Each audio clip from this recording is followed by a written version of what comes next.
Hello, I'm Mike Burgraff. I'm the president of the Iowa Physical Therapy Association, and I'm doing this video after having had a number of conversations with members during our spring conference in Ames, and coming to the conclusion that a lot of our members, and therefore I'm assuming non-members, don't really know what all of the things that IPTA and APTA are doing to help our profession.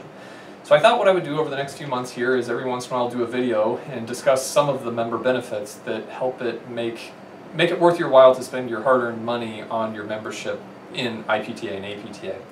So in Iowa, as I've been president over about the last year, the big issue we've dealt with, as many of you are aware, is the dry needling issue and acupuncturists trying to limit our scope of practice and not being able to do it. We've spent literally hundreds and hundreds of man-hours. Most of the volunteer work at this point has been done by Steve Kassebaum, our legislative chair, who's done a great job of doing a grassroots advocacy effort so that we can educate legislators on what's going on. And also myself have spent upwards of a couple hundred hours preparing testimony for the PTOT board, talking to APTA about what's gone on in other states, and working with Capture Marketing to help disseminate the information as needed to our members. Not only have we spent a lot of man-hours on this issue, but we've also, as you might have guessed, had a lot of costs that go along with this issue. These costs are covered by our members' dues to IPTA and APTA, but then also we've gotten 2 grants over the last couple of years that have helped us with our lobbying efforts. We've got a grant from the private practice section and one from the orthopedics section totaling over $17,000, and all of those funds have gone to hiring a second lobbyist that helped us with our legislative issue and not allowing the acupuncturists to make a change to their Practice Act that would harm physical therapists. We also spent that money on legal fees to help us get through the battle at the PTOT licensure board with the acupuncturists trying to change things at our board level. These monies that came from the grants are from members of the APTA and also members of these sections, and then obviously dues money from IPTA went specifically to legislative and legal fees.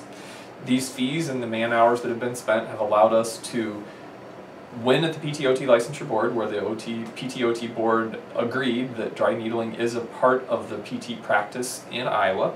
It also allowed us to win at the legislature, where we limited acupuncturists from changing their scope of practice, which would have therefore limited PTs. And this money has allowed us to also continue to fight in the appeal process that the acupuncturists have gone through to try to change the opinion of the PTOT licensure board, and also to work with the Board of Medicine in how they're trying to change rules for acupuncturists so it doesn't limit PT practice.